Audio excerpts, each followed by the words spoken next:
plusieurs semaines que je fais quelques dédicaces, des signatures dans des librairies.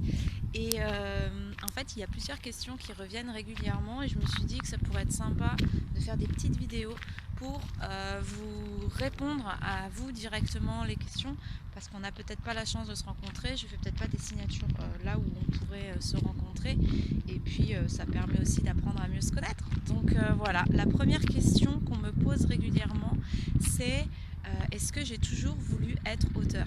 J'écoute souvent les témoignages d'autres auteurs qui disent que depuis tout petit ils écrivent des histoires, que depuis tout petit ils ont cette idée dans la tête. Et en fait, moi, pas du tout. Jamais j'ai eu l'idée d'écrire un roman. Mais quand je dis jamais, c'est jamais. Quand j'étais ado, j'avais un groupe de musique et j'écrivais les textes des chansons et j'adorais ça. Donc j'écrivais des bouts de poèmes, des bouts de chansons, j'ai des cahiers remplis de textes. Je faisais même la musique et tout ça. Et en fait, mon rêve, là, si je peux dire, j'avais un rêve que j'ai eu longtemps, que j'ai peut-être encore, c'était d'écrire des chansons pour d'autres, d'être auteur, peut-être même compositeur, pour des chanteurs francophones, en fait, de variété française. Donc c'est un rêve d'écriture, mais absolument pas un rêve d'écrivain. Je sais pas. Je sais pas si je ne me suis pas autorisée à avoir ce genre de rêve, si peut-être juste j'en ai pas eu l'idée. Je pense que c'est vraiment ça. Jamais j'ai écrit de nouvelles avant, à part pour les cours de français au collège et au lycée. Mais voilà, jamais je me suis dit j'aimerais écrire un roman, etc. Donc quand j'ai écrit Les Déboussolés Anonymes, j'avais aucune prétention, je savais pas si ça allait être difficile, je savais pas dans quoi je m'engageais en fait.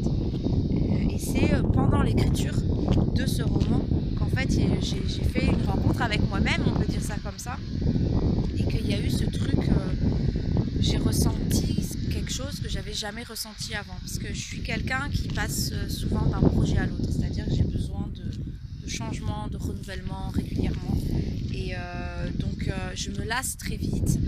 Une fois que j'ai fait le tour de quelque chose, je vais peut-être pas très en profondeur, mais une fois que je pense avoir fait le tour, en tout cas que j'ai ce sentiment-là, je lâche l'affaire, j'ai besoin d'un nouveau projet. Donc pour moi, cette histoire d'écrire un roman, je pensais que c'était ça, c'était tu vas écrire un roman et puis tu vas passer à autre chose. Et en fait non, ce que j'ai ressenti en écrivant Les Déboussolés Anonymes, c'est quelque chose de tellement fort et du domaine de, je sais pas, de l'essence vitale, que j'ai ressenti avec rien de ce que j'ai fait jusqu'à présent.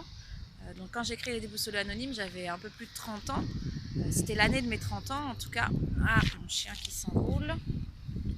Et du coup voilà, en 30 ans, j'avais jamais rien fait, expérimenté, qui me fasse sentir aussi vivante, aussi vibrante.